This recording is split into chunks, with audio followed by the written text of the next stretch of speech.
بسم اللہ الرحمن الرحیم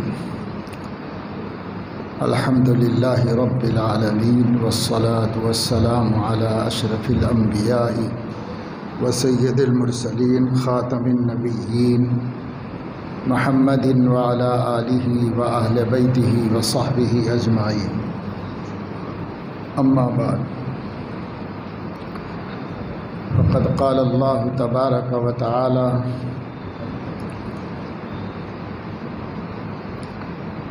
فلا وربك لا يؤمنون حتى يحكموك فيما شجر بينهم ثم لا يجدوا في أنفسهم حرجا مما قضيت ويسلموا تسليما۔ صدق اللہ العظیم۔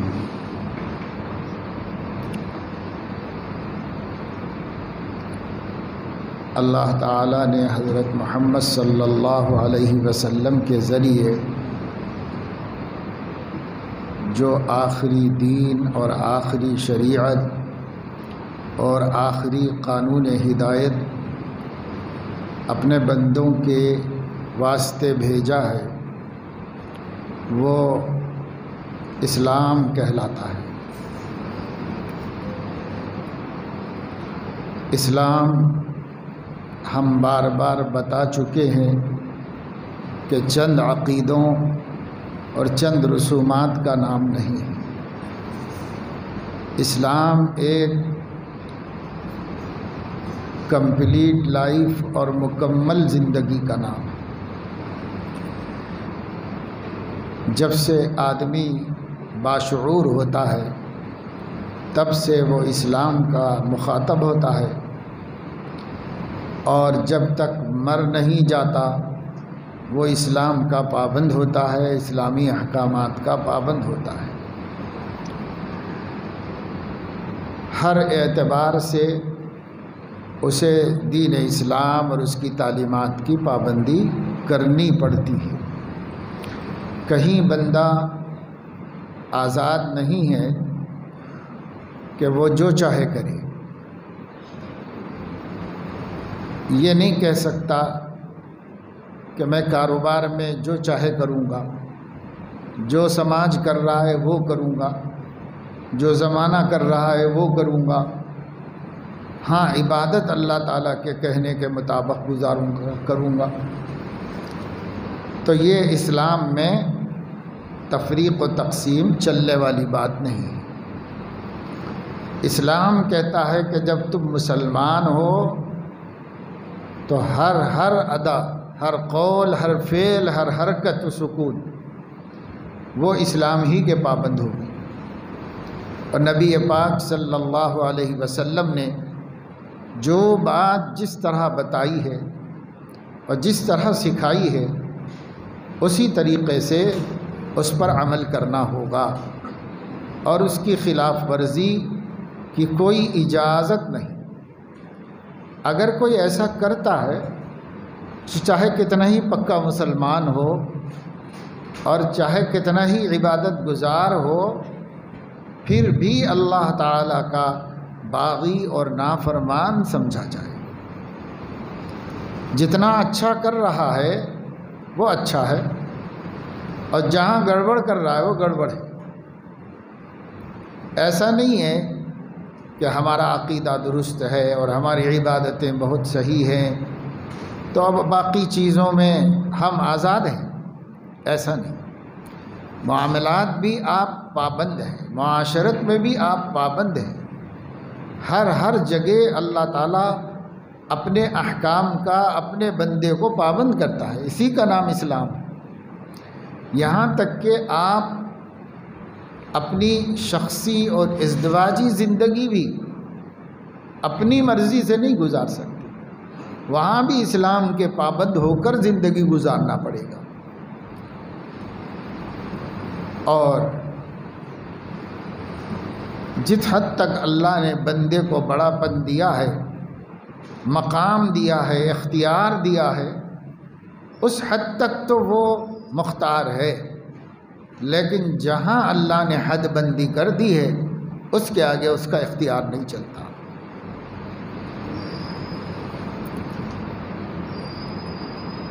نبی کریم صلی اللہ علیہ وسلم کا ارشاد گرامی ہے، حضرت نعمان بن بشیر رضی اللہ تعالی عنہ سے امام بخاری نے روایت کیا ہے، فرماتے ہیں کہ ان لکل ملک حما وحم اللہ محارمہا، ہر بادشاہ کا ایک خصوصی علاقہ ہوتا ہے، اس میں کوئی بغیر اجازت داخل نہیں ہو سکتا، رعایا وہاں تک نہیں جا سکتی، وہ اس کا اپنا علاقہ ہوتا ہے، مخصوص ہوتا ہے، اس کی باؤنڈری ہوتی ہے، اس باؤنڈری کے اندر کوئی نہیں جا سکتا۔ ہر بادشاہ کے گھوڑے چرنے کے واسطے، اس کے مویشی کے چرنے کے واسطے ایک جگہ ہوتی ہے جو بادشاہ نے حد بندی کر دی ہوتی ہے، وہاں صرف سرکاری چوپائے ہی چر سکتے ہیں، وہاں عوام اپنے جانور کو لے کر نہیں جا سکتے چرانے کے واسطے، اس کی حد ہوتی ہے، اس کو حما کہتے ہیں۔ ان لکل ملک حما، ہر بادشاہ کا اپنا خصوصی زون ہوتا ہے، پرسنل زون ہوتا ہے، وہاں دوسروں کو جانے کی اجازت نہیں ہوتی، ایسا ہر بادشاہ کا ہوتا ہے، اس کے رہنے کی جگہ پہ ہوتا ہے۔ جیسے اگر آپ پرانے شہر دیکھیں گے تو بڑا شہر اطراف و اکناف میں فصیل کے باہر آباد ہوتا ہے، اور فصیل کے اندر اس کا اپنا رہائش ہے بادشاہ کی، ہر کوئی اس میں نہیں جا سکتا، بنا پرمیشن کے، بنا اجازت کے اس میں داخل نہیں ہو سکتا، اسے باہر رک جانا پڑتا ہے، اگر داخل ہوا تو مجرم سمجھا جاتا ہے۔ یہ بات بتا کر حضور علیہ السلام نے فرمایا، اللہ بھی چونکہ احکم الحاکمین ہے، سب بادشاہوں کے بادشاہ ہیں، ملک الملوک ہیں اللہ تعالیٰ، سارے بادشاہ اس کے بنانے سے بادشاہ بنے ہیں، اور وہ خود بادشاہ ہے، تو اس کی بھی کوئی حما ہے، اس کا بھی اپنا ایک پرسنل زون ہے، تو وہ کیا ہے؟ حما اللہ محارمہا، اللہ کا حما، اللہ کا خصوصی ایریا، خصوصی زون جو اللہ نے بنایا ہے، وہ اللہ کی حرام کی ہوئی چیزیں ہیں، بس یہ اس کی باڑ ہے، یہ اس کی حد ہے، اس حد میں نہیں داخل ہو سکتے، اللہ نے منع کر دیا، اس لیے اب نہیں آ سکتے اس کے اندر، یہاں تک آ کے رک جانا پڑے، اور اگر کوئی اس کے آگے اپنے مویشی کو لے جائے گا تو وہ پھنسے گا اور اس پر کیس ہوگا اور اسے سزا ملے گی۔ اس لیے حضور علیہ السلام نے فرمایا، محارم یعنی جو اللہ نے جن چیزوں کو حرام کر دیا ہے، یہ حرام کا تو مسلمان تصور بھی نہیں کر سکتا، سوچ بھی نہیں سکتا۔ جو چیزیں دلیل کے اعتبار سے مشتبہ ہیں، یعنی اونٹ کس کروٹ بیٹھے گا سمجھ میں نہیں آ رہا ہے کہ یہ حرام ہے یا اس میں کچھ گنجائش ہے، یہ ناجائز ہے یا اس میں کوئی جواز کا رستہ نکل سکتا ہے، قرآن حدیث سامنے رکھ کر ڈاؤٹ ہو رہا ہے، تو اللہ کے نبی صلی اللہ علیہ وسلم نے فرمایا، جو شخص اپنا دین اور اپنی عزت بچانا چاہتا ہے، اس کو چاہیے کہ وہ ڈاؤٹ میں بھی نہ جائے، وہ شبہ کی چیزوں میں بھی نہ جائے، وہیں پر رک جائے اور بچ جائے، اور اللہ کی حد یعنی حرام وہ تو بہت آگے ہے، وہاں تو سوچنا بھی نہیں ہے وہاں تک جانے کا، اس سے بہت پہلے رکو، اس سے بہت پہلے اپنے نفس کو روک لو، جیسے چرواہا اپنے جانوروں کو سرکاری چراگاہ سے بہت پہلے روک لیتا ہے، اس لیے کہ ذرا بے احتیاطی کرے گا تو وہ اچانک اندر نہ چلے جائیں، پھر یہ ایک مسئلہ نہ بن جائے میرے واسطے، اس لیے ڈر کے چرواہا بہت پہلے روک لیتا ہے۔ ایسے ہی تم اپنے نفس کو حلال میں چرنے دو، لیکن جو چیز حرام ہے وہ تو بہت دور کی بات ہے، حرام سے بہت پہلے روک لو اپنے نفس کو، حرام سے بہت پہلے روک لو۔ اس کو حضور علیہ السلام نے فرمایا کہ اس کا نام مشتبہات ہے، جو چیز ہمیں شبے میں ڈال رہی ہے، کلیئرلی نہیں سمجھ میں آ رہا ہے کہ حلال ہے یا حرام ہے، رک جاؤ، اس کو چھوڑ ہی دو۔ حضرت عمر نے فرمایا دعوا الربا والریبا، سود بھی چھوڑ دو، اور جس کام میں سود کا شک ہو رہا ہے اس کو بھی چھوڑ دو، سود بھی چھوڑ دو اور شبہ سود بھی چھوڑ دو۔ کیوں؟ اس واسطے کہ اس سلسلے میں ہمارے سامنے تفصیلی احکام نہیں ہیں۔ اللہ نے اخیر زمانے میں حجۃ الوداع میں سود کو حرام قرار دیا، سودی قرضوں کو حرام قرار دیا، تو اخیر زمانے میں یہ چیز حرام کی گئی ہے۔ ہم نبی سے چھوٹی چھوٹی باتیں نہیں پوچھ سکے، اس لیے صحیح طریقہ یہ ہے سود تو لینا ہی نہیں، دینا ہی نہیں، جس کام میں اس کا شبہ ہو جائے وہ بھی نہیں کرنا۔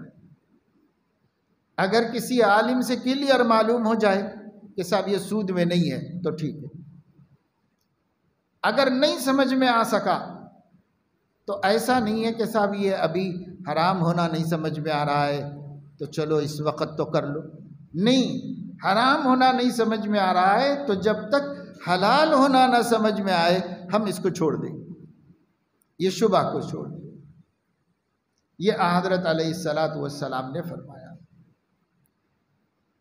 آپ کا ارشاد گرامی ہے کہ جو شخص مشتبہ چیزوں کو چھوڑ دیتا ہے دین کے معاملے میں تو اس نے اپنا دین بھی بچا لیا، اپنی عزت بھی بچا لی، اس لیے کہ بے دینی سے دنیا میں بھی آدمی ذلیل ہوتا ہے اور آخرت میں بھی ذلیل ہوتا ہے۔ آخرت میں تو ہے ہی ذلیل ہونا، جو اللہ کا دین چھوڑے گا وہ آخرت میں رسوا ہوگا۔ اگر اللہ دنیا میں رسوا نہ کریں تب بھی آخرت میں تو ہونا ہی ہونا ہے اس کو رسوا۔ اس لیے حضور علیہ السلام نے فرمایا یہاں احتیاط، دین میں احتیاط پر چلو، احتیاط پر عمل کرو، کیونکہ بے عزتی ہو جائے گی، یہاں بھی اللہ رسوا کرے گا اور کل قیامت میں نبیوں، ولیوں اور تمام امت کے سامنے، فرشتوں کے سامنے رسوائی سے بچنا ہو تو حرام تو بہت دور کی بات ہے، جس چیز میں حرام کا شک ہو رہا ہے وہ بھی چھوڑ دو اگر بچنا ہے رسوائی سے۔ یہ اللہ کے نبی صلی اللہ علیہ وسلم نے ہمیں تعلیم دی ہے۔ اور جو چیزیں بالکل واضح ہیں کہ صاحب یہ چیز حرام ہے تو مومن اس کا تصور بھی نہ کرے، اس کو سوچ کے بھی کانپ جائے مومن۔ اگر یہ حرام ہے پتہ ہے ہمیں تو اس کے تصور سے بھی ڈرنا چاہیے۔ کیوں؟ ان لکل ملک حما وحم اللہ محارمها، ہر بادشاہ کا اپنا ایک علاقہ ہے جس میں دوسروں کو گھسنا نہیں چاہیے۔ اللہ جو ملک الملوک ہے، احکم الحاکمین ہے، اس کی بھی ایک حد ہے، اور وہ حد ہے اس کی حرام کی ہوئی چیزیں، چاہے کھانے میں ہو، چاہے پینے میں ہو، چاہے پہننے میں ہو، چاہے برتنے میں ہو، چاہے کمانے میں ہو، چاہے خرچہ کرنے میں ہو، کسی بھی جگہ پر ہو، ہر جگہ حرام بھی ہو سکتا، حلال بھی ہو سکتا۔ یعنی آپ جو چیزیں کھاتے ہیں، بعض چیزوں کا کھانا حلال ہے، بعض کا حرام۔ آپ جو چیزیں پیتے ہیں، بعض چیزوں کا پینا حلال ہے، بعض کا حرام۔ آپ جو پہنتے ہیں، بعض چیزوں کا پہننا حلال ہے، بعض کا پہننا حرام ہے۔ آپ جو لوگوں کے ساتھ معاشرت کرتے ہیں، بعض طریقوں سے معاشرت حرام ہے اور بعض طریقوں سے حلال ہے، جائز ہے۔ آپ جو کما رہے ہیں، بعض صورتیں حلال ہیں، بعض حرام ہیں۔ آپ جہاں خرچ کر رہے ہیں، بعض جگہ خرچ کرنا حلال ہے، بعض جگہ خرچ کرنا حرام ہے۔ ہر جگہ حلال حرام ہوگا، ہر جگہ حلال حرام، یہاں تک کہ آپ خوشی مناتے ہیں، بعض جگہ خوشی حلال ہے اور بعض جگہ حرام۔ آپ غم کرتے ہیں، کسی جگہ غم کرنا حلال ہے اور کسی جگہ غم کرنا حرام۔ کہاں تک جاؤ گے؟ جو زندگی میں پیش آتا ہے وہ حلال و حرام کے ساتھ پیش آتا ہے۔ ہم مسلمان ہیں تو ہمیں اسلام پر چلنا ہوگا۔ ہم مسلمان ہیں تو ہمیں ہر جگہ اسلام کی تعلیم کو دیکھنا ہوگا کہ اسلام اس موقع پر ہمیں کیا کہتا ہے۔ دنیا کیا کہتی ہے کہنے دو، قانون کیا کہتا ہے تو کہنے دو، لیکن اگر قانون دنیا کے بڑے سے بڑے حکمراں کا اور دنیا کی بڑی سے بڑی طاقت کا قانون اللہ کے قانون سے ٹکراتا ہے تو ہم اس قانون سے ٹکرائیں گے اور اللہ کے قانون کو ٹوٹنے سے بچائیں گے۔ مسلمان اس کو کہتے ہیں۔ مسلمان کا کام یہ ہے، مرد ہو یا عورت ہو، اللہ کے قانون سے ملک میں بنے ہوئے کئی قوانین ٹکرا رہے ہیں۔ جو نہیں ٹکرا رہے ہیں تو ہم کہتے ہیں کہ بھائی حکومت کا ساتھ دینا چاہیے، ڈسپلن قائم رکھنا چاہیے۔ ہم ایک ایسے نبی کی امت ہیں جنہوں نے جتنا اچھا جینا سکھایا، جنہوں نے جتنا پرامن معاشرہ دیا، جس میں کسی کی حق تلفی نہیں، کسی کو بے چینی اور پریشانی نہیں، ہم اس نبی کی امت ہیں۔ ہم سے کسی کو دنیا میں تکلیف نہیں۔ اگر ہو رہی ہے تو ہم صحیح مسلمان نہیں ہیں۔ اگر ہم مسلمان ہیں تو ہم سے دنیا میں کسی کو تکلیف نہیں۔ جو دین ایک چینٹی کو تکلیف دینے کی اجازت نہیں دیتا، ایک چھوٹے سے پرندے کو ستانے کی اجازت نہیں دیتا، جس دین کے والے نبی، جس دین کے لانے والے نبی کا دل معصوم پرندے کے دل کے دھڑکنے کا درد محسوس کرتا ہے، وہ کیسے انسانوں کو ستا سکتے ہیں؟ وہ کیسے دوسروں کو تکلیف دے سکتے ہیں؟ اور وہ کیسے بیوی پہ ظلم کر سکتے ہیں؟ وہ کیسے ماں کو تکلیف دے سکتے ہیں؟ وہ کیسے خاندان سے ترک تعلق کر کے انہیں تکلیف میں ڈال سکتے ہیں؟ وہ پڑوسی کو کیسے ستا سکتے ہیں؟ وہ ہندو، وہ مسلم، کسی کو بھی کیوں تکلیف دیں گے؟ وہ اس نبی کے امت ہیں جس نبی کے سینے میں ایسا دل تھا کہ وہ کیچڑ کو گالی دینے کی بھی اجازت نہیں دیتے۔ ایک آدمی چل رہے تھے تو کیچڑ تھا، ان کا چپل اس میں پھنس گیا، پیر نکل گیا، چپل اس میں پھنس گئی۔ کیچڑ میں ایسا ہوتا ہے۔ تو ان کی زبان سے بے ساختہ کیچڑ کے لیے برا لفظ نکل گیا۔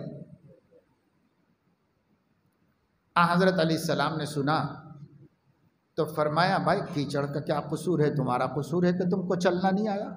کیچڑ میں پیر ہی کیوں رکھا تم نے؟ قصور تمہارا ہے اور برا کس کو کہہ رہے ہو؟ یہ غلط ہے، وہ بھی اللہ کی ایک مخلوق ہے، اس کو برا مت۔ ہم اس نبی کی امت ہیں جس نے خنزیروں کو تکلیف دینے پر یہ فرمایا یہ بھی ایک ملت ہے خدا کی، اس کو مت ستاؤ۔ جس نے ذہنوں میں کتے کی گندگی کو بٹھانے کے لیے پہلے تو فرمایا کہ اقتل الکلاب، کتوں کو قتل کر دو، مار دو جہاں دکھے کتے۔ مارا گیا، صحابہ دشمن ہو گئے کتوں کے۔ دیکھا کہ نفرت پیدا ہو گئی ہے ان کے اندر، کیونکہ ناپاک چیز ہے، ناپاک چیز کو دور رکھنا چاہیے۔ تو فرمایا کیوں کتوں کے پیچھے پڑے ہو؟ صرف کالے کتے کو مارا کرو، دوسرے کتوں کو کچھ مت کہو۔ اب صحابہ کے لیے مدینے میں کالا کتا دکھنا مشکل ہو گیا، جہاں دکھا اس کو موت تک چھوڑا نہیں، اس کو مار کے چھوڑا اس کو۔ پھر ایک دن آیا کہ حضور علیہ السلام نے دیکھا ضرورت بھر اس کی گندگی، ناپاکی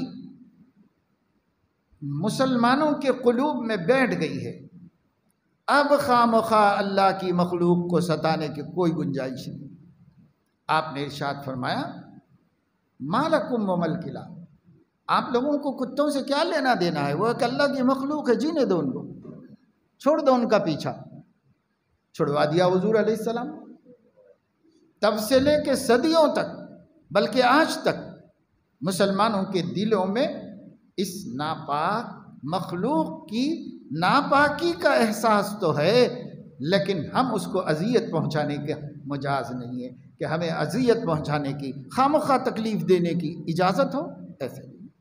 جینے دو بھائی، ایک مخلوق ہے، جی رہی، جینے، کیوں ستاتے ہو، کیوں تکلیف دیتے ہو؟ اگر وہ تمہیں تکلیف دیں تب دیکھا جائے، اگر وہ تمہیں تکلیف نہ دیں تو اللہ نے پیدا کیا ہے، رہنے دو ان کو۔ خنزیر سر سے لے کے پیر تک رواں رواں ناپاک ہے، گندی مخلوق ہے۔ ہمارے دلوں میں اتنا اس کا احساس پیدا کیا گیا کہ آج مسلمان اس لفظ کو بھی نہیں سن سکتا، سنتا ہے تو طبیعت مقدر ہو جاتی، دیکھنا تو بہت دور کی بات ہے، لفظ سنتا ہے۔ خنزیر اردو میں ہم سور کہتے ہیں، کسی کو کہہ دو تو اس کے تن بدن میں آگ لگ جاتی، ہم خود سنتے ہیں تو طبیعت مقدر ہوتی ہے۔ کیا نام لے لیا بھائی، کیوں لیا نام؟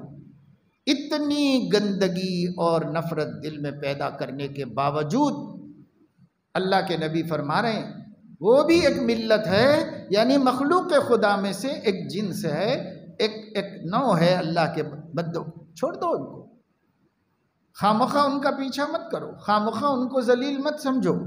آپ کو ان کو ذلیل سمجھنے کا بھی حق نہیں ہے، صرف ناپاک سمجھنے کا حق ہے، کھانے کے لیے حرام ہونا سمجھنے کا حق ہے، لیکن ذلیل سمجھنے کا حق نہیں۔ جو قوم ایسے نبی کی امت ہو، یہ قوم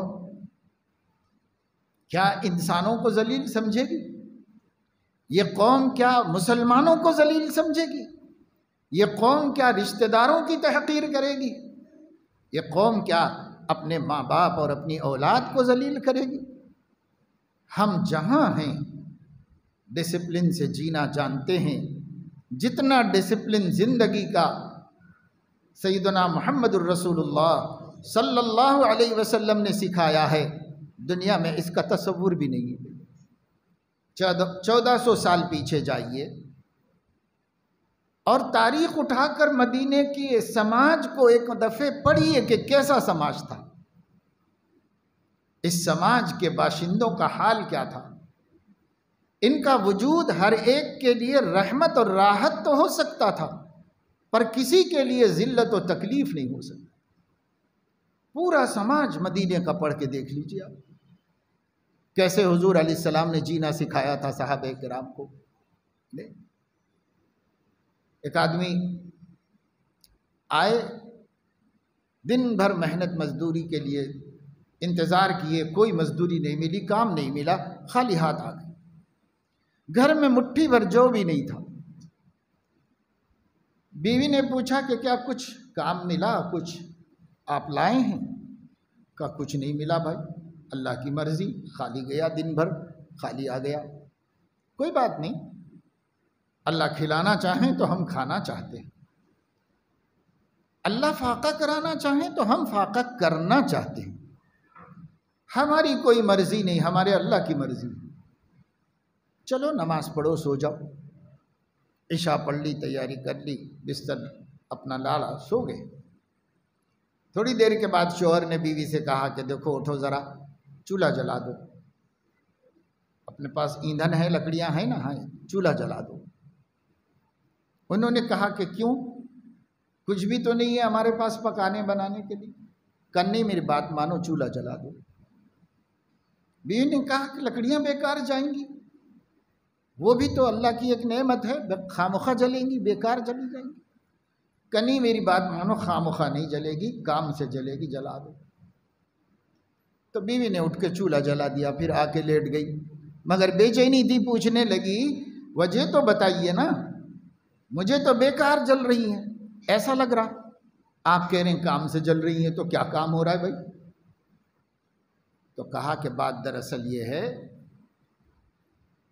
کہ مسلمان کسی بھی مسلمان کی تکلیف کو برداشت نہیں کر سکتے۔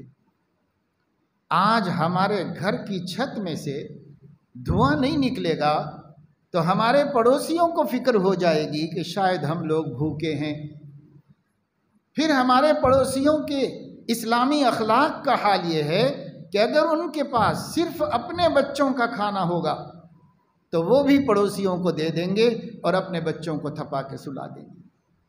اس لیے ہم کسی پڑوسی کو ستانا نہیں چاہتے، یہ دھواں نکلنے دو، وہ لوگ مطمئن ہو جائیں گے کہ ان کے گھر میں چولہا جلا ہے۔ جس نبی نے ایسا سماج بنایا تھا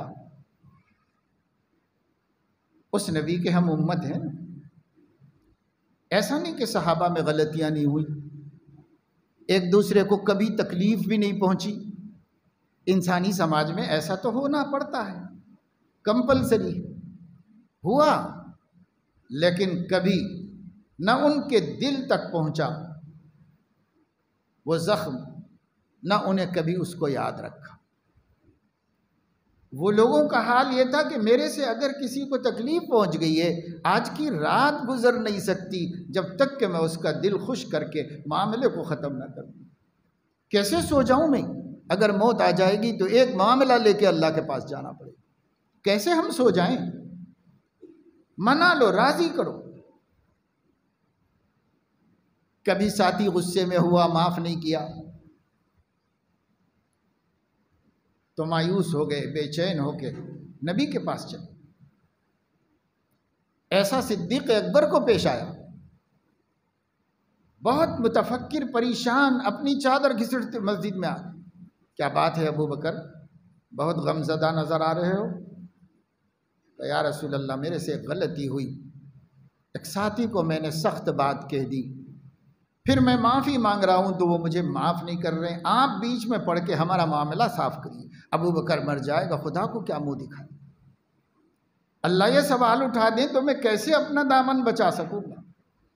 کیسے میں اللہ کے غصے سے بچ سکوں گا؟ آپ بیچ میں آ جائیے، آپ بولیں گے تو مان لیں گے اور ہماری معافی کرا دیجیے۔ یہ فکر ہے آخرت کی، ایک ایک بندے کے صحابہ کرام کے اندر یہ فکر موجود ہے، ایک ایک صحابی کے اندر موجود ہے۔ یہ ہے اسلام، اور اسی کو ہم مانتے ہیں، مان کر مسلمان کہلاتے ہیں۔ پر اللہ ہمیں معاف کرے اور ہدایت دے اور سیدھی بات کی توفیق دے۔ سچائی یہ ہے میرے دوستو کہ آج ہم لوگ سماج میں سانپ بچھو بن کے زندگی گزاریں، جدھر جاؤ تو دل دکھاؤ، جدھر جاؤ تو شرمندہ کرو آدمی کو، زبان کھول کے کچھ بولا تو دکھی ہوا سامنے والا، کوئی حرکت کی تو دکھی کیا۔ عجیب ہمارا حال ہو گیا، کہاں ہمارے نبی ہیں اور کہاں ہم ہیں؟ وہ اگر تہذیب و اخلاق کی بلندی پر تھے تو ہم تہذیب و اخلاق کی پستی میں آ گئے ہیں۔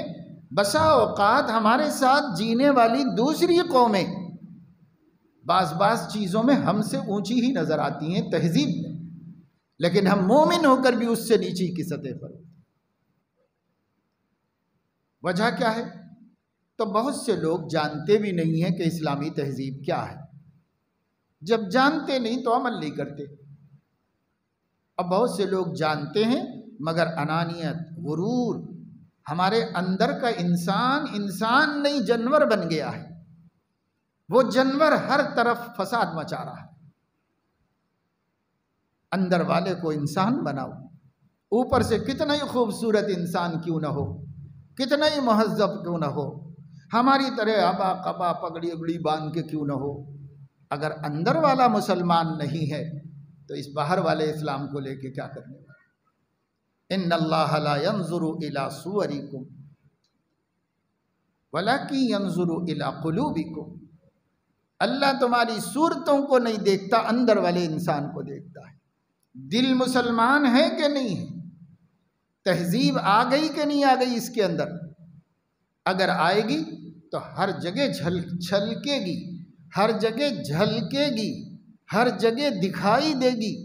اگر اندر والا صحیح ہے تو ہمارے زبان سے، ہمارے دیکھنے سے، ہمارے بولنے سے، ہمارے سننے سے، ہمارے چلنے پھرنے سے ہمارا اندر کا اسلام باہر نظر آئے گا۔ ہر آدمی دیکھے گا، ارے بھائی یہ مسلمان ہے، یہ مسلمان ہے، یہ مسلمان ہے۔ ہر ضمیر اس کی عزت پہ مجبور ہوگا، ہر دل اس کی تعریف پہ مجبور ہوگا اگر ہم مسلمان ہوں گے۔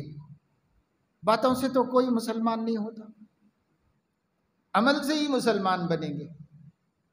عمل سے زندگی بنتی ہے، جنت بھی جہنم بھی۔ یہ خاکی اپنی فطرت میں نہ نوری ہے نہ ناری، یعنی پیدائشی طور پر ہم جہنمی بھی نہیں جنتی بھی نہیں، نیوٹرل ہے۔ اب عمل کر کر دین پہ چل کر یا دین پہ نہیں چل کے یا جنتی بنیں گے یا جہنمی بنیں گے۔ ہمارا عمل ہم کو جنت میں لے جائے گا یا ہمارا عمل ہم کو جہنم میں لے جائے گا۔ اللہ نے نہ جنتی بنایا نہ جہنمی بنایا ہم کو پیدائشی طور پر۔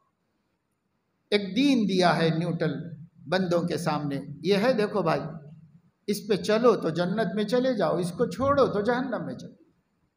یہ دے دیا میں نے تم کو، راستہ دکھا دیا ہے، یہ جنت کا راستہ ہے، یہ جہنم کا راستہ ہے۔ وَهَدَيْنَاهُ النَّجْدَيْنِ، قرآن میں فرمایا ہم نے بندے کو دو راستے دکھائے، ایک کامیابی کا ایک ناکامی کا، دونوں راستے دکھائے۔ أَمَّا الَّذِينَ سُعِدُوا فِي الْجَنَّةِ وَأَمَّا الَّذِينَ شَقُوا فِي النَّارِ، جو سعادت مند ہیں یعنی ربانی ہدایت کو قبول کر کے چلتے ہیں، یہ جنت میں جائیں، اور جو بد نصیب ہیں یعنی نبی کی دعوت کو قبول نہیں کرتے، یہ جہنم میں جائیں۔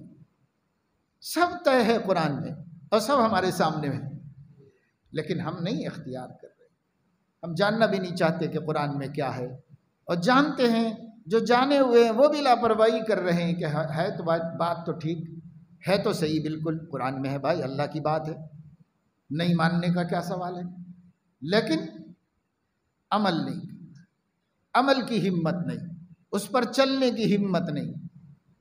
یہ ہمت کسی مال میں نہیں ملتی، یہ ہمت کسی منڈی میں نہیں بکتی، یہ ہمت کسی جنگل میں نہیں ہے، کسی درخت پہ نہیں لگتی، یہ ہمت کسی کھیت میں نہیں اگتی، یہ ہمت آپ کے اندر خدا نے رکھی ہوئی ہے، اسے نکالنا ہے اور یوز کرنا ہے۔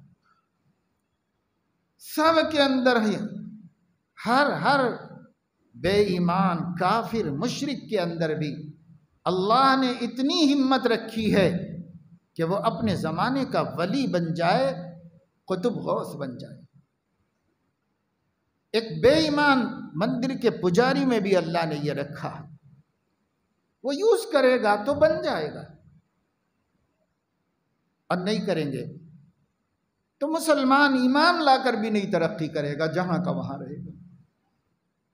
اس لیے بھائی اللہ کے دین کی قدر سمجھو، اللہ کی شریعت کی قیمت سمجھو، اللہ کے دین کو بانٹو مت کہ مسجد میں تو خدا کا دین اور مارکیٹ میں مارکیٹ کا دین، بانٹو مت اللہ کے دین کو۔ ہر جگہ اللہ ہی کا دین چلے گا، منڈی میں بھی خدا کا دین، کھیت میں بھی خدا کا دین، باغ میں بھی خدا کا دین، گھر میں بھی خدا کا دین، بازار میں بھی خدا کا دین، راستوں میں بھی خدا کا دین، حکومت میں بھی خدا کا دین، مسجد میں بھی خدا کا دین۔ ایک عبادت شریعت کے مطابق ہوگی اور پوری معاشرت اپنی چاہت کے مطابق ہوگی۔ یہ اسلام نہ کبھی تھا، نہ آج ہے، نہ کبھی اللہ اس کو قبول کرے گا۔ ایسا اسلام کا کوئی تصور نبی کے ذہن میں نہیں۔ نبی اسی کو اسلام کہتے ہیں جو پوری زندگی کا احاطہ کرے۔ ہر کام میں دیکھو نبی کیا چاہتے ہیں، زمانہ کیا چاہتا ہے، خاندان کیا چاہتا ہے، چاہنے دو ان کے چاہنے سے نہ چاہنے سے ہمارا کیا بننا بگڑنے والا ہے۔ اللہ کے چاہنے کی فکر کرو، نبی کی جن کے قبضے میں ہم ہیں۔ اللہ کے نبی صلی اللہ علیہ وسلم کبھی قسم کھاتے تھے تو یہ فرماتے تھے والذی نفس محمد بیدہ، والذی نفسی بیدہ، اس ذات کی قسم جس کے قبضے میں محمد کی جان ہے، اس ذات کی قسم جس کے قبضے میں میری جان ہے۔ یوں قسم کھاتے تھے نبی، یہ تصور دیتے تھے صحابہ کو، میں بھی میرے اختیار میں نہیں ہوں، کسی اور کے اختیار میں ہوں، تو تم کیا کہ اپنے اختیار سے جیو گے؟ تمہیں بھی اسی کے اختیار میں رہنا پڑے گا اور اسی کے اختیار سے زندگی گزارنی پڑے گی۔ یہ صحابہ کا ذہن بنایا حضور نے۔ لیکن ہم لوگ تو اسلام نہیں جان رہے، اس وجہ سے ہماری زندگی میں اسلام بس نماز روزے کے حد تک رہ گیا ہے۔ اور نماز روزہ کون دیکھنے آ رہا ہے؟ باقی زندگی لوگ دیکھ رہے ہیں، نماز روزہ تو مسجد میں ہے یا گھر میں ہے۔ ہماری زندگی، اخلاقی زندگی، تہذیب، ہماری معاشرت، ہمارے معاملات، ہمارے لین دین، ہمارا کاروبار، ہمارا بزنس، ہمارا اجارہ کرایہ، ہماری گفتگو، دنیا یہ دیکھ رہی ہے۔ دنیا ہماری نماز نہیں دیکھ رہی ہے، دنیا ہمارا روزہ، ہماری تہجد نہیں دیکھ رہی ہے، ہمارا اشراق چاشت نہیں دیکھ رہی۔ دنیا یہ دیکھ رہی ہے کہ انسان ہے کہ نہیں ہے، کتنا عبادت گزار ہے، وہ تم جانو، تمہارا خدا جانے۔ ہم تو یہ دیکھیں گے کہ تم انسان ہو کہ نہیں۔ دنیا ہمیں انسانیت کی ترازو میں تول رہی ہے، دنیا ہمیں تہذیب کے کسوٹی پر کس رہی ہے، اور افسوس ہے کہ محمد الرسول اللہ کا امتی سب سے اعلیٰ درجے میں اترنے کے بجائے اس میں ناکام ہو جا رہا ہے۔ سب سے زیادہ ہمیں کامیاب ہونا چاہیے۔ ایک سروے آیا تھا کہ صاحب ضرورت سے فارغ ہونے کے بعد، پیشاب پاخانے سے فارغ ہونے کے بعد، واش روم سے نکل کر اپنے ہاتھ ہینڈ واش سے دھونے کا اہتمام کرنے والے دنیا میں کون سے لوگ زیادہ ہیں؟ کس قوم میں اس کا اہتمام بہت ہے؟ سروے کرنے والے بے ایمان ہیں، عیسائی ہیں، کرسچن لوگ۔ یورپ کے کسی کو خیال آیا کہ اس کا سروے کرتے ہی رہتے ہیں نئے نئے سروے وہ لوگ۔ ایک سروے یہ خیال ہے، واش روم سے نکل کر ہاتھوں کو ہینڈ واش سے اچھی طرح دھونے کی طبیعت رکھنے والے، مزاج رکھنے والی سب سے زیادہ کون سی قوم ہے؟ تو ان کا جو رزلٹ آیا اور جو انہوں نے کھلے عام اس رزلٹ کو نیٹ پہ ڈال دیا، وہ یہ ہے کہ یہ عرب قوم ہے، مسلم امہ ہے، جو ضرورت سے فارغ ہونے کے بعد ہاتھ دھونے کا بہت زیادہ اہتمام کرتی ہے۔ اتنا اہتمام کوئی دوسری قوم نہیں کرتی۔ آپ میں یہ خوبی کہاں سے آئی؟ سیدنا محمد الرسول اللہ صلی اللہ علیہ وسلم جب ضرورت سے فارغ ہو کے باہر تشریف لاتے تو اس زمانے میں ہینڈ واش، صابن وابن کچھ بھی نہیں تھا، یہ تو سب بات کی ایجادات ہیں۔ اس زمانے میں لوگ اپنی طبیعت کی قدورت کو ختم کرنے کے لیے ہاتھ مٹی پر رگڑ کے دھوتے تھے۔ حضرت علیہ السلام بھی ضرورت سے فارغ ہو کے باہر آتے، سب سے پہلا کام مٹی ہاتھ میں رگڑ کر کے اپنے ہاتھ کو دھوتے تھے۔ ان کی یہ سنت مسلمانوں میں جاری رہی، باقی رہی، اور انہوں نے یہ فرمایا، اذا استيقظ احدكم من المنام فلا يغمسن يده في الاناء حتى يغسلها ثلاثا فانه لا يدري اين باتت يده۔ کیسی پیاری انسانیت کی بات حضور علیہ السلام نے فرمائی، جب تم میں سے کوئی نیند سے بیدار ہو جائے، سو کے اٹھے، اپنا ہاتھ پانی کے برتن میں اس وقت تک نہ ڈالے جب تک کہ 3 مرتبہ اپنے ہاتھ کو دھو نہ لے۔ اس زمانے میں برتن سے پانی نکالنے کا طریقہ بھی چلو بنا کر ہاتھ سے ہی نکالا جاتا تھا، اس لیے پانی میں ہاتھ ڈالنا پڑتا تھا، تو نہ ڈالے پانی میں ہاتھ، حتی یغسلھا ثلاثا، یہاں تک کہ 3 مرتبہ اس کو دھو لے، ہاتھ کو دوسری چیز سے کسی طرح پانی گرا کر ہاتھ دھو لے، تب پانی میں ہاتھ ڈال سکتا ہے۔ کیوں؟ انہ لا یدری این باتت یدہ، اسے نہیں معلوم کہ نیند میں وہ کہاں کھجا رہا تھا، کدھر کدھر اس کا ہاتھ گیا تھا، اسے نہیں معلوم اور مسلمان پاک باز ہے، طہارت پسند ہے، نظافت پسند ہے، اس لیے مسلمان کو اپنا پانی خراب نہیں کرنا چاہیے۔ لوگ کہتے ہیں ماحولیات کے تحفظ کے لیے ڈپارٹمنٹ بنا دیے گئے، قوانین بنا دیے گئے، ماحولیات کو یعنی پانی کو، درختوں کو، سبزوں کو نقصان پہنچانے والوں کو سزائیں مقرر کر دی گئی۔ لیکن ہمارے آقا نے تو ایک دفعہ ایک بات بتا دی تھی، پورے سماج میں کوئی پانی کو خراب نہیں کرتا تھا، کبھی پانی کو خراب نہیں کرتا تھا۔ حضرت علیہ السلام نے فرمایا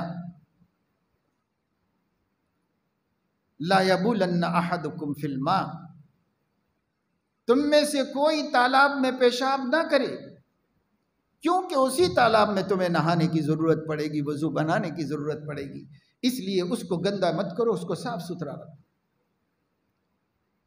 تو یہاں اسلام میں تو بھائی ایک حدیث ہوتی ہے اور سارے مسائل کا حل ہوتا ہے۔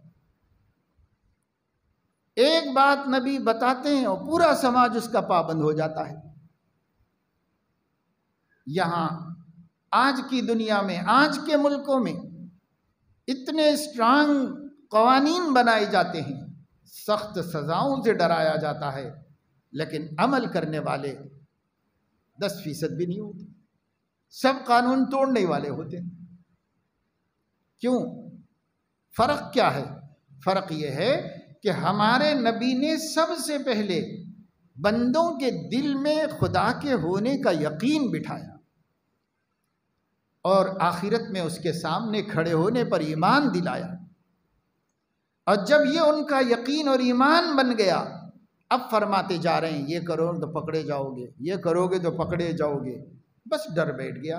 خوف خدا نے ان کو نیک بنا دیا، خوف خدا نے ان کو ہر جریمے سے بچا دیا۔ یہاں کیا ڈر ہے؟ جو ڈر ہے وہ جان کا ڈر ہے، اور جان سے کون ڈرتا ہے؟ اس لیے میرے دوستو، ہمیں بدلنا ہوگا یہ روتے بیٹھنا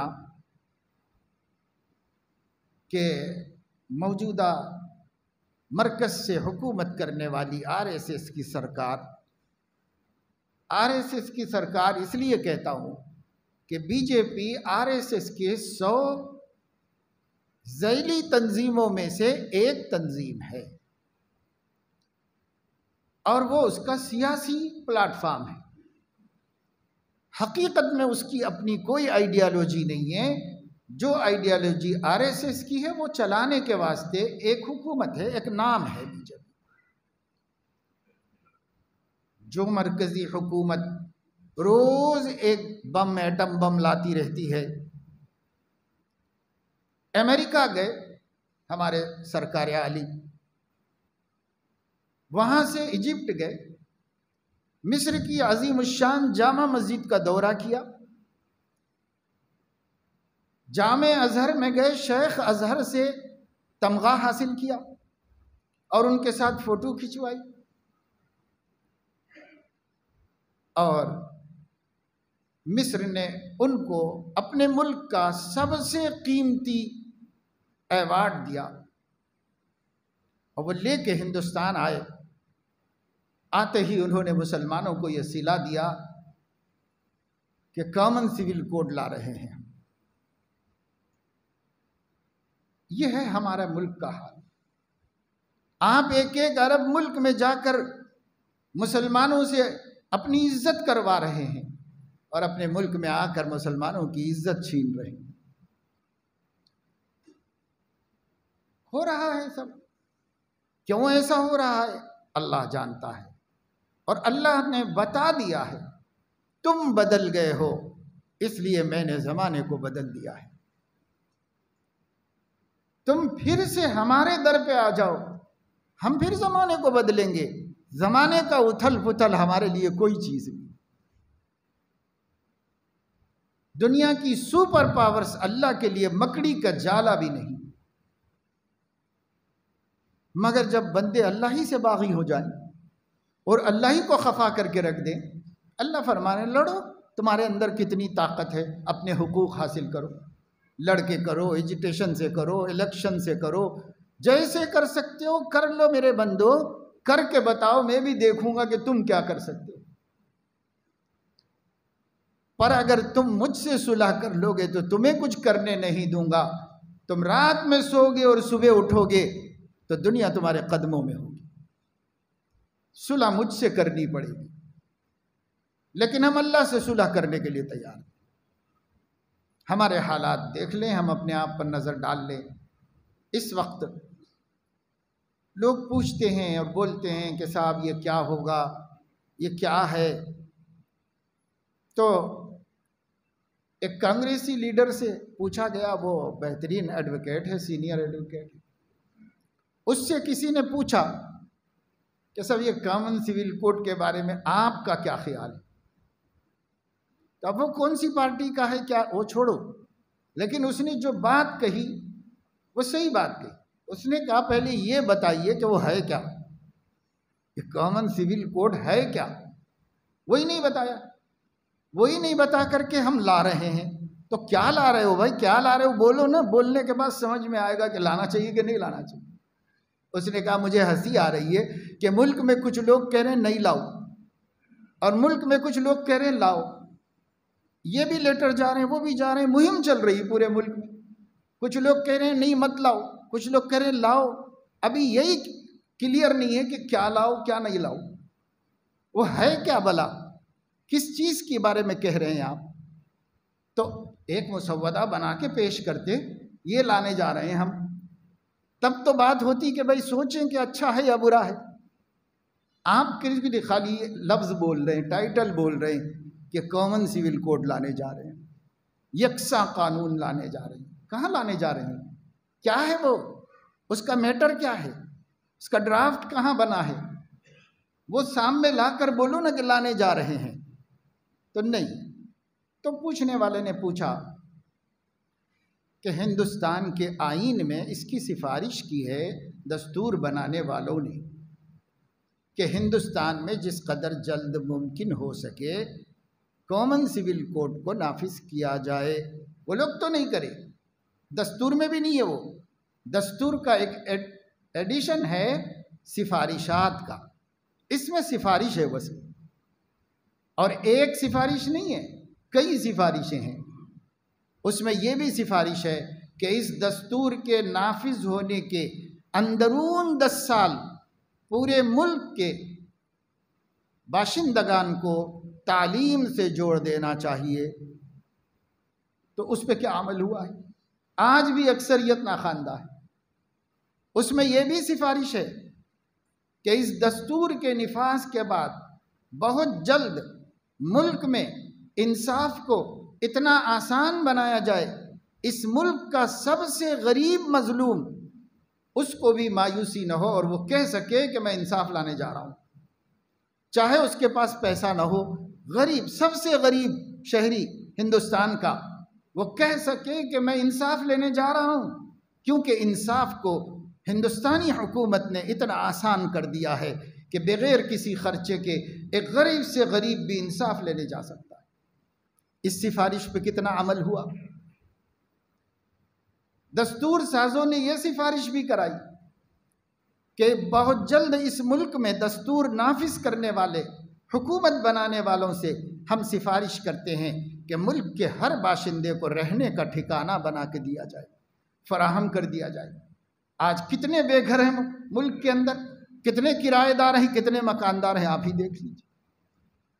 اس سفارش پہ عمل ہوا؟ نہیں ہوا. لیکن جب بھی مسئلہ اٹھایا گیا کہ دستور سازوں کی سفارش ہے کامن سول کوڈ، اس لیے اس نے پوچھا کہ آپ کہہ رہے ہیں وہ کیا ہے، آپ کو نہیں معلوم؟ آپ خود ایک قانون داں ہیں اور قانون میں لکھا ہوا ہے کہ کامن سول کوڈ لانا چاہیے. تو انہوں نے اس کے جواب میں کہا کہ قانون میں بھی صرف یہ لکھا ہوا ہے کہ کامن سول کوڈ لایا جائے، اور وہ کیا ہے قانون میں بھی نہیں لکھا ہوا. تو آپ کو بنا کے بتانا چاہیے نا کہ کیا ہے وہ. آپ بتا ہی نہیں رہے، آپ اعلان کر رہے ہیں. یہ الیکشنی سیاست ہے. بی جے پی نے شروع دن یہ طے کر لیا تھا 2019 سے پہلے ہی کہ ہم اس ملک میں حکمرانی کریں گے ہندو مسلم مدعے کے اوپر. ان کو لڑا کے کاٹتے رہیں گے اور ہندو کو اکٹھا کر کے اس کا پورا ووٹ بٹوریں گے اور مسلمانوں کے ووٹوں کو دوسری طرف پھیر دیں گے، اور ہم یہ بولیں گے کہ ہم تمہارے ووٹ سے حکومت نہیں کر رہے ہیں، ہم ہماری قوم کے ووٹ سے حکومت کر رہے ہیں۔ یہ ان کا سیاسی ایجنڈا ہے۔ اس کے لیے جتنے مدعے تھے سب ختم ہو گئے۔ رام مندر بن کے اناگریشن کے لیے ریڈی ہے، اب اس کے نام پہ سیاست کا موقع ختم ہو چکا۔ فلاں مسئلہ تھا وہ ختم ہو چکا، یہ مسئلہ تھا ختم ہو چکا۔ اب 2024 کا الیکشن کیسے لڑے؟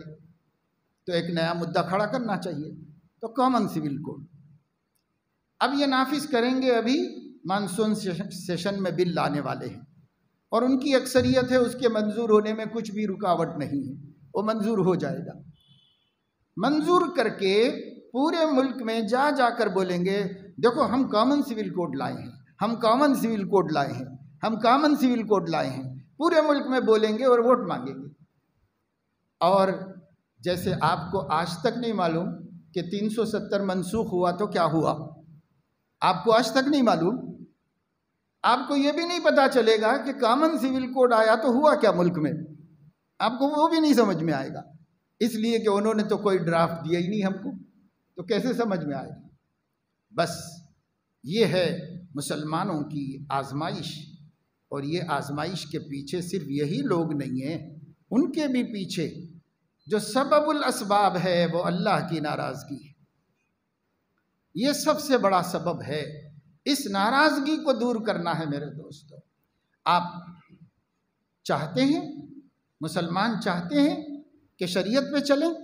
نہیں، کہیں بھی جھگڑا ہو جائے تو مسلمان شریعت نہیں چاہتا، مسلمان انسانوں کا بنایا ہوا قانون چاہتا ہے، اللہ کا بنایا ہوا قانون نہیں چاہتا۔ اختلافات ہو جائیں، جھگڑے ہو جائیں، بڑے دیندار قسم کے لوگ ہیں، میں نے ان سے کہا کہ دونوں فریق دیندار ہیں، یہ مسئلے کو کہیں کسی عالم کے سامنے بیٹھو، دارالقضاء میں جاؤ، شرعی پنچایت میں جاؤ، محکمہ شرعیہ میں جاؤ، اور نہیں نبھ رہی ہے تو ختم کر لو قصہ، اپنا اپنا مقدر پہ راضی ہو جاؤ، لیکن کورٹ مت جاؤ۔ لیکن اس کے باوجود وہ کورٹ گئے اور مجھے میسیج دے کر کہا کہ ہم کو سامنے والے کے ظلم کی سزا دلانا ہے، اور جب تک ہم سزا نہیں دلائیں گے ہم چین سے نہیں بیٹھیں گے۔ اور دونوں نمازی ہیں، دیندار ہیں، علم والے ہیں، سمجھ والے ہیں، کوئی نہیں سمجھ سکتا کہ ان میں بھی ایسی انانیت و ضد آئے گی اللہ کے دین کے مقابلے میں، سامنے والے سے بدلہ لینے کے لیے آپ کورٹ کی کنڈی کھٹکھٹا رہے ہیں، آپ کتاب و سنت کی طرف رجوع کرنا نہیں چاہتے۔ میں نے آیت شریفہ پڑھی تھی شروع میں، فَلَا وَرَبِّكَ لَا يُؤْمِنُونَ، اے نبی آپ کے رب کی قسم کوئی شخص اس وقت تک مومن نہیں مانوں گا میں، حَتَّى يُحَكِّمُوكَ فِيمَا شَجَرَ بَيْنَهُمْ، اپنے آپس کی مخاصمتوں کو آپ کے سامنے لے کر نہ آئیں، پھر جو آپ فیصلہ کر دیں تو اپنے دل میں تنگی محسوس نہ کریں، دل خوشی سے اس فیصلے کو قبول کر لیں۔ ثم لا يجدوا في انفسهم حرجا مما قضيت ويسلموا تسلیما، دونوں فریق کو بھرپور طریقے پر کتاب و سنت کے حوالے ہو جانا چاہیے، سرنڈر ہو جانا چاہیے۔ آج نبی نہیں موجود ہے لیکن نبی کی شریعت موجود ہے، نبی کا دین موجود ہے، وہی اسی کا نام مسلم پرسنل لا ہے۔ حکومت چاہتی ہے کہ مسلمان اپنی شناخت ختم کر دیں، حکومت چاہتی ہے کہ مسلمانوں کو جو اللہ نے رحمت بنا کر دین دیا ہے اس دین کو ان سے چھین لیا جائے، اور جو ہمارے ظالمانہ یک طرفہ قوانین ہیں یہ قوانین سب کو اوپر تھوپ دیے جائیں، لازم کر دیے جائیں۔ تو خیر وہ چاہ رہے ہیں تو کریں گے۔ میرا سوال یہ ہے کہ میں کیا چاہ رہا ہوں، آپ کیا چاہ رہے ہیں؟ اگر ہم دین چاہ رہے ہیں، اگر ہم شریعت چاہ رہے ہیں، اگر ہم مسلم پرسنل لا چاہ رہے ہیں، اگر ہم قانون محمدی پر چلنا چاہ رہے ہیں تو 1000 قانون بنا لینے دو دنیا کو، ہمیں کوئی اپنے دین پہ چلنے سے روک نہیں سکتا۔ اللہ کا دین ہی غالب رہے گا، اللہ کی شریعت ہی غالب رہے گی۔ لیکن اگر آپ بھی نہیں چاہتے ہو اللہ کے دین کو، جیسا کہ اس وقت میں آنکھ بند کر کے حمایت کرنے والوں میں مسلمان عورتوں کی بھی بڑی تعداد ہے جو اپنے خطوط بھیج رہی کہ ہاں لانا چاہیے لانا چاہیے، وہ بھی بھیج رہی۔ پہلے تو میں نے آپ کو بتایا کہ اندھا پن کہ کیا لانا چاہیے وہی نہیں معلوم، لیکن بہرحال لانا چاہیے لانا چاہیے۔ مسلمان بھی کہہ رہے ہیں۔ کیوں کہہ رہی مسلم عورتیں؟ مسلم عورتوں پر ظلم کا سلسلہ رک نہیں رہا، اس لیے مسلم عورتیں یہ کہہ رہی، ان کو ورغلایا جا رہا ہے، کوئی دین، تمہارا دین بھی تم کو نہیں بچائے گا، ہمارے دامن میں آؤ ہم بچائیں گے۔ جھوٹ بول رہے ہیں، دھوکہ دے رہے ہیں، پر ایک مظلوم کیا کرے؟ جہاں جائیں چلو۔ ایک ڈاکٹر بیوی ڈاکٹر شوہر کے مظالم سے عاجز آ کر کے گھر جا کر بیٹھ گئی، اور والد بھی ڈاکٹر۔ اس نے ڈاکٹر سے، اپنے والدین سے کہا اب میں نہیں جانا چاہتی، مجھے علیحدہ کرا دو، میں نہیں رہنا چاہتی اس گھرانے کے اندر، میں برداشت نہیں کر سکتی۔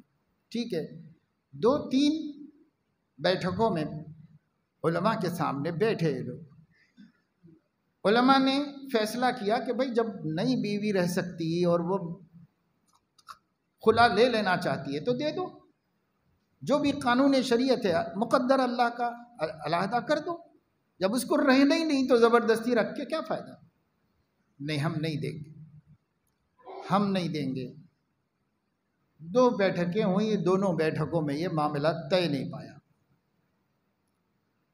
یہ لڑکی پڑھی لکھی قابل ڈاکٹر، اس نے اپنا کیس لے جا کر کے ایک RSS کے سینئر ایڈوکیٹ کو دیا۔